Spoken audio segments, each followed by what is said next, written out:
পরদিন সকালে Soo-jin flower ব্যাঙ্কুয়েটে যাওয়ার জন্য রেডি হয়েছিল। তখন তার সার্ভেন্ট তাকে একটা চা খেতে দেয়, কিন্তু সেই চা পান করার কিছুক্ষণের মধ্যেই তার ঘুম পায় আর সে ওখানে ঘুমিয়ে যায়। এদিকে ফ্লাওয়ার ব্যাঙ্কুয়েটে শুধুমাত্র রানী নয়, বরং রাজাও এসেছিল। এখানে আমরা বাকি তিনজনকেও দেখতে পাই। রানীমা রাজার সঙ্গে গল্প করতে করতে রাজাকে একটা কাগজ দেয় আর রাজকুমারের ইনজুরির ব্যাপারে বলে। কাগজে লেখাগুলো দেখে তো রাজা অনেক অবাক হয়ে যায়। আসলে গত রাতে রিনফেং সেই ডাক্তারের কাছে থেকে প্রিন্স জিউয়ের আসল পরিচয় সম্পর্কে জানতে পেরে গিয়েছিল। এই ডাক্তারটাই আসলে জিউয়ের চেহারা প্লাস্টিক সার্জারি করে জিয়ানের চেহারার উপরে বসিয়ে দিয়েছিল, আর সেটার প্রমাণপত্রই রাজাকে দেওয়া হয়েছে। এটা পড়ার পরে রানীও এমন ভাব করছিল যেন তিনি এ বিষয়ে কিছুই জানতেন না, এক্ষুনি জানতে পারলেন। তিনি এখন রাজার সামনে অনেক কান্নাকাটি করার অভিনয় করছিলেন আর জিয়ানকে বলছিলেন, তুমি আমার ছেলেকে মেরে ফেলেছো, তোমার জন্য আমি আমার ছেলেকে হারিয়েছি, আর এই 3 বছর তুমি আমাদের সবার সঙ্গে প্রতারণা করে আসছো। বেশ কিছুক্ষণ চুপচাপ বসে বসে জিয়ান এগুলো শুনে। তারপর প্রিন্সেস তাকে জিজ্ঞাসা করে, ভাই মা এসব কি বলছে? তখন সে ওখানে থেকে উঠে দাঁড়ায়। জিয়ান এখন রাজার সামনে নিজের আসল পরিচয় দিয়ে দেয়। সে বলে, আমি হলাম জিয়ান, আপনাদের রাজ্যের মিনিস্টারের ছেলে, যার পুরো পরিবারকে এই রানী ফাঁসিয়েছিল, আর তার কারণে আমার পুরো পরিবারকে মেরে ফেলা হয়েছে। কিন্তু রাজা যেন তার কথা বিশ্বাস না করে, এজন্য রানী কান্নাকাটি করতে শুরু করে আর বলে, সে সব কিছু মিথ্যে কথা বলছে, আমাকে ফাঁসানোর চেষ্টা করছে, উল্টো আমাদের ছেলেকেও সে মেরে ফেলেছে। এসব বলে সে জিয়ানের কাছে আসে আর আস্তে আস্তে বলতে থাকে, তুমি যদি বেশি মুখ খোলো তাহলে সুজিনকে মেরে ফেলবো, সুজিন আমার কবজায় আছে। কিন্তু তখনই সেখানে সুজিন চলে আসে হাতে একটা বাক্স নিয়ে। এটা দেখে তো সে অনেক অবাক হয়ে যায়। আসলে সকালে রানী তাকে যে বিষ দেওয়া চা খাইয়েছিল সেটা সে খায়নি, কারণ তার সার্ভেন্ট তাকে আগেই এই বিষয়ে বলে দিয়েছিল, এজন্য সে ওই চাটা ফেলে দিয়েছিল। আর এরপরে রানীর অনুপস্থিতিতে রানীর ঘরে গিয়ে সে প্রমাণ জোগাড় করে নিয়ে এসেছে। এবার রাজার হাতে সেই প্রমাণ সহ কাগজগুলো দেওয়া হয়। রাজা সেই কাগজগুলো দেখতে পায় রানী সবগুলোতে সিগনেচার করেছে, মানে রানীর আদেশে আসলে মিনিস্টারের পুরো পরিবারকে মেরে ফেলা হয়েছে। শুধুমাত্র যে মিনিস্টারের পরিবার অর্থাৎ জিয়ানের পরিবার তাই নয়, বরং রানী সু জিনের বোন সু ফেং এবং তার পুরো পরিবারকেও মেরেছে। সে এবার সবাইকে নিজের আসল পরিচয় দিয়ে বলে সে হলো সু ফেং এর যমজ বোন। এটা শুনে তো রানী অবাক হয়ে যায় আর বলে, এজন্যই তোমার চেহারার সাথে তার চেহারার এত মিল, তার মানে এতদিন আমি দুধকলা দিয়ে কালসাপ পুষছিলাম। সুজিন এখন রাজাকে বলে, আমার পুরো পরিবারের মধ্যে শুধুমাত্র আমি বেঁচে আছি। রানীর এই ষড়যন্ত্রে প্রিন্স জিউ যুক্ত ছিল, সে আমার বোনকে ফাঁসিয়েছিল যে সে অন্য একটা ছেলের সঙ্গে রাত কাটিয়েছে। এটা বলে প্রিন্স জিউ আমার বোনকে খুন করেছিল, আর একই সাথে রানীর হুকুমে সেই দিন রাতে আমার পুরো পরিবারকে রানীর সৈনিকেরা গিয়ে মেরে ফেলেছে।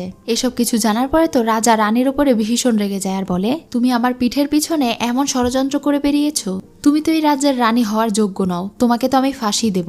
এরপরেও রানী বলছিল তারা সবাই মিথ্যে কথা বলছে। তখনই সেখানে প্রিন্সেস নিজে আসে। অপরিকল্পিতভাবেই প্রিন্সেস এখানে রানীর সব কুকর্ম ফাঁস করে দেয়, কারণ সে সবসময় রানীর কাছেই থাকতো, এজন্য রানীর সব সিক্রেট সে জানতো। তাই সে প্রমাণ হিসেবে রাজার কাছে সাক্ষী দেয়। তখন রানী তাকে বিশ্বাসঘাতক বলে আর কান্নাকাটি করতে শুরু করে। একের পর এক প্রমাণ দেওয়ার কারণে রানী এখানে ফেঁসে যায়, মানে তার প্ল্যান তার উপরেই উল্টো পড়ে। এখন রাজা সৈনিকদেরকে বলে রানীকে এখানে থেকে নিয়ে যেতে আর তাকে মৃত্যুদণ্ড দিতে। যখন রানীকে নিয়ে যাচ্ছিল তখনই সুজিন অসুস্থ হয়ে পড়ে। তখন রানী হাসতে হাসতে বলে, জিয়ান তুমি কি মনে করেছো আমি শুধুমাত্র ওই চায়ের ভেতরেই বিষ মিশিয়ে রেখেছি? শুধুমাত্র ওই চায়ের ভেতরেই নয়, বরং তার রুমে যে ধোয়া ছিল সেই ধোয়াতেও বিষ মেশানো ছিল। তবে এটার কার্যকারিতা একটু ধীরে হয়। তোমাদের ব্যাকআপ প্ল্যান থাকতে পারে আর আমার থাকতে পারে না। যাই হোক, সুজিন যেহেতু মারাই যাবে, মরার আগে তাকে একটা সত্যি কথা বলে যাই। রানী এখন সুজিনকে বলে, তোমার বাবা মাকে ফাঁসানোর পেছনে শুধুমাত্র আমার একার হাত ছিল তাই নয়, আমার হাত ছিল, চিংরাজ্যের রাজার হাত ছিল, আর তার সঙ্গে আরো একটা ছেলের হাত ছিল। এটা বলা মাত্রই রানীর মুখ দিয়ে রক্ত বের হয়। তাকে কেউ বিষ দিয়েছিল, এজন্য সে ওখানেই মারা যায়। শেষ কথাটা সুজিন শুনতে পারে না, এজন্য সে অনেক কষ্ট পায় আর বিষক্রিয়া হয়ে সেখানেই জ্ঞান হারায়। সুজিনকে ডাক্তার দেখানো হয়েছিল আর ডাক্তার তাদেরকে জানিয়েছে ডাক্তার যে অ্যান্টিডোট বানিয়েছে এটাতে কাজ হবে কিনা তিনি শিওর বলতে পারছেন না। এজন্য জিয়ান নিজে সেই বিষটা খায় আর এরপরে সে অ্যান্টিডোটও খায়, যার কারণে সে বেশ অসুস্থ হয়ে পড়ে। অ্যান্টিডোট চেক করার পরে সেটা সুজিনকে দেওয়া হয়, যার কারণে সুজিনের জ্ঞান ফিরে আসে। রিনফেং সুজিনের খেয়াল রাখছিল। জিয়ান সেখানে গিয়ে তাদের দুজনকে দেখে। সুজিন তাকে দেখে তার সঙ্গে কথা বলতে যাবে, তখনই রিনফেং নিজের হাত থেকে স্যুপ ফেলে দেয় আর তার ক্ষতস্থান দেখিয়ে সুজিনকে নিজের দিকে মনোযোগী করে। জিয়ান তাকে রুম থেকে বের হয়ে যেতে বলে। যখন সে চলে যায় তখন জিয়ান সুজিনের খেয়াল রাখছিল। সে প্রতিবেলায় সুজিনকে ঠিকঠাক মতো ওষুধ খাওয়াতো, কিন্তু যখন সে ওষুধটা খেতে চায় না তখন সে এটা নিজের মুখে নেয় এবং সুজিনকে খাইয়ে দেয়। সুজিন শুনেছে তাকে বাঁচানোর জন্য রাজকুমার নিজেও নাকি নিজেকে বিষক্রিয়া করেছিল। সে এটা কেন করেছে? তখন রাজকুমার জানায় সে আসলে সুজিনের প্রতি অনেক দুর্বল হয়ে পড়েছে আর তাকে সে নিজের করে পেতে চায়। কিন্তু সুজিন বলে, এই 3 বছরে আমি শুধু প্রতিশোধের কথাই ভেবেছি, আমার মনের মধ্যে কখনো ভালোবাসা জাগ্রত হয়নি। তখন সে তাকে রিকোয়েস্ট করে বলে আমার জন্য হলেও দয়া করে তুমি আমাকে ভালোবাসো। এটা বলে সে তাকে কিস করে দেয়। সুজিনও তাকে বাধা দেয় না, আর সেখানেই তারা দুজন রোমান্টিক একটা সময় কাটায়। পরদিন সকালে সুজিন যখন ঘুরে বেড়াচ্ছিল তখনই জিয়ান তার কাছে আসে। সে তাকে একটা হেয়ার পিন গিফট করে। সুজিনের তো এটা অনেক পছন্দ হয়। আসলে রিনফেংও তার জন্য একটা হেয়ার পিন নিয়ে এসেছিল। সুজিনকে জিয়ানের হেয়ার পিন নিতে দেখে সে আর ওই হেয়ার পিন তাকে দেয় না, বরং তার মনে মনে অনেক বেশি রাগ হয়। সে মনে মনে ভাবতে থাকে যাই হয়ে যাক না কেন সুজিনকে তার নিজের করে পেতেই হবে। এদিকে দেখতে পাই আজকে প্রিন্সেসের বার্থডে ছিল, আর রিনফেং তাকে সেই হেয়ার পিনটা গিফট করেছিল যেটা একটু আগে সে সুজিনকে দিতে গিয়েছিল। প্রিন্সেস তো জানতেও না এ ব্যাপারে। সে মনে করছিল রিনফেং হয়তো সত্যি সত্যি তাকে পছন্দ করে, এজন্য সে অনেক খুশি হয় আর ওই হেয়ার পিনটা নিজের চুলে পরে নেয়। প্রিন্সেস ঘুড়ি ওড়াতে অনেক পছন্দ করে, এজন্য রিনফেং তার জন্য একটা ঘুড়ি কিনে নিয়ে এসেছিল। প্রিন্সেসের এই অনুভূতিগুলো খুবই ভালো লাগছিল। রিনফেং এর মাথায় একটা ফুলের পাপড়ি পড়লে সে ওটাকে সরিয়ে দেয়। তারপরে তারা দুজন একে অন্যের দিকে এক দৃষ্টিতে তাকিয়ে থাকে। এদিকে মিস চিন নামে একটা মহিলা সুজিনের কাছে যায়। প্রিন্স জিয়ান যেহেতু তাকে অনেক পছন্দ করে আর বিয়েও করতে চায়, এটা ভেবে তার অনেক বেশি হিংসে হচ্ছিল আর সে সুজিনকে খারাপ খারাপ কথা বলছিল। সুজিন সেটার উচিত জবাব দিলে সে তাকে একটা চর মারে, যার কারণে সুজিনকে গিফট করা সেই হেয়ারপিন ভেঙে যায়। এজন্য সেও রেগে তাকে চর বসিয়ে দেয়। তাদের চিৎকার চেঁচামেচির আওয়াজ শুনে প্রিন্সেস আর রিনফেং সেখানে চলে যায়। তারা দুজন এখানে তাদের দুজনের ঝগড়া থামায়। প্রিন্সেস নিজের হেয়ারপিন খুলে তার মাথায় পরিয়ে দেয় যেন সে মন খারাপ না করে। সুজিন যখন চলে যাচ্ছিল তখন রিনফেং ইচ্ছে করে তার পায়ে পা বাঁধিয়ে তাকে ধরতে চাইছিল, কিন্তু তখনই জিয়ান এসে তাকে ধরে ফেলে।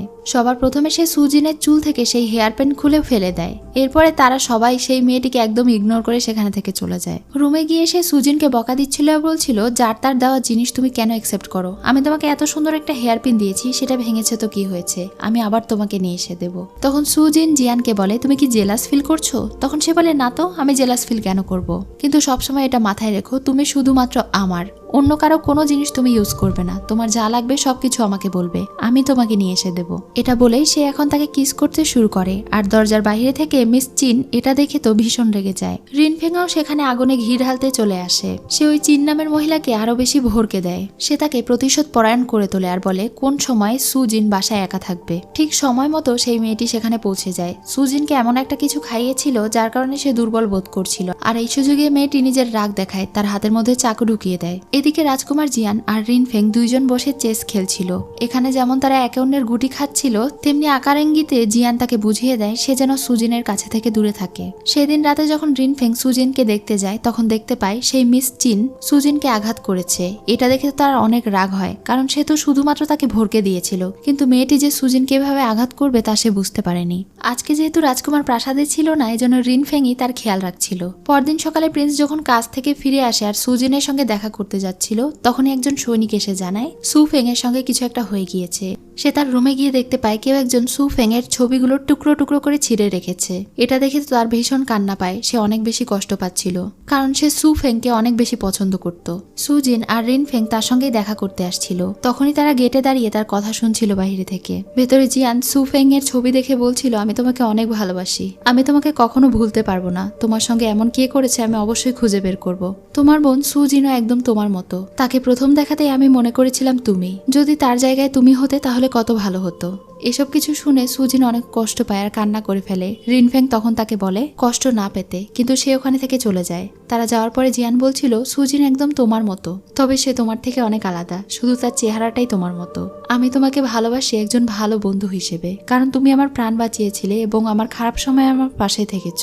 কিন্তু সুজিনকে আমি ভালোবাসি আর তাকে আমি আমার জীবন সঙ্গী করতে চাই। তার এই শেষ কথাটা যদি সুজিন শুনতো তাহলে হয়তো তাকে ভুল বুঝতো না। সে অসহায়ের মতো বাজারে ঘুরে বেড়াচ্ছিল আর কান্না করছিল। রিনফেং তাকে এসে কষ্ট পেতে বারণ করে আর বলে জিয়ান শুরু থেকে তোমাকে ব্যবহার করে এসেছে, তুমি সুফেং এর মতো দেখতে জন্যই সে তোমাকে ভালোবাসে, এটা ভেবে তুমি আর কষ্ট পেও না। তখন সুজিন কান্না করতে করতে তাকে দূরে ঠেলে দেয়, কিন্তু রিনফেং তাকে অজ্ঞান করে সাথে নিয়ে চলে যায়। যখন তার জ্ঞান ফিরে আসে তখন রিনফেং তাকে জিজ্ঞাসা করে তোমাকে আমি নিয়ে এসেছি জন্য কি তোমার খারাপ লেগেছে? তখন সে বলে না, সমস্যা নেই, আমার এখানেই ভালো লাগছে। ততক্ষণে বাহিরে জিয়ান তার সঙ্গে দেখা করতে চলে এসেছিল। রিনফেং সুজিনকে নিয়ে বাহিরে যায়। জিয়ান বলে তুমি নাকি আবারও অসুস্থ হয়ে গিয়েছো, আমার সঙ্গে চলো, তোমাকে শহরে সবচেয়ে বেস্ট ডাক্তার দেখাবো। কিন্তু সুজিন তাকে বলে আমি কারো পাশে থাকার জন্য সারা জীবন নই, আর আমার বোনও কারো পাশে থাকার জন্য জন্ম হয়নি, তাই আজ থেকে তোমার আর আমার মধ্যে কোনো কিছু নেই, আমাকে আমার মতো থাকতে দাও। এটা শুনে জিয়ান তাকে বলে তুমি কি কোনো কিছু শুনেছো? যদি পুরোটা না শুনে থাকো তাহলে আমার কাছে থেকে শোনো। কিন্তু সুজিন তার কোনো কথাই শোনে না আর ভেতরে চলে যায়। রিনফেংও তাদেরকে ভেতরে যেতে বাধা দেয়। তাদের এমন আচরণে জিয়ান অনেক কষ্ট পায়। এখানেই এই ড্রামার পার্ট শেষ হয়ে যায়। নেক্সট পার্ট দেখার জন্য আমার চ্যানেলে সবাই সাবস্ক্রাইব করে রেখো।